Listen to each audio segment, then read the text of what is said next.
First number ہے اعمال میں بھی اور اسلام میں بھی. اللہ پاک فرماتے ہیں السابقون الاولون من المہاجرین والانصار، مہاجرین اور انصار میں سے، والذین اتبعوہم باحسان، اور وہ لوگ جنہوں نے ان مہاجرین اور انصار کی اتباع کی ہے، ان کے تابع بنے ہیں اور اچھے طریقے سے نیکی کے کاموں میں ان کی اتباع کی ہے، فرما برداری کی ہے، رضی اللہ عنہم ورضوا عنہ، اللہ ان سے راضی ہے اور یہ اللہ سے راضی ہیں.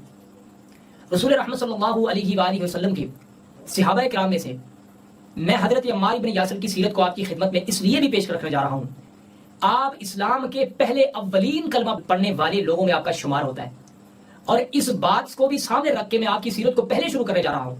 کیونکہ آپ کی مظلوم شخصیت وہ ہے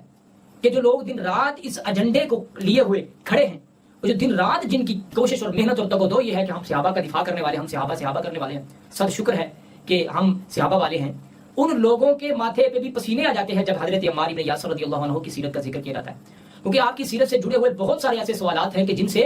جن کے جوابات دینے کے لیے اس وقت کی ناسبیت جو کہ صحابہ کرنے والی، ان کے ماتھے پہ پسینے آ جاتے ہیں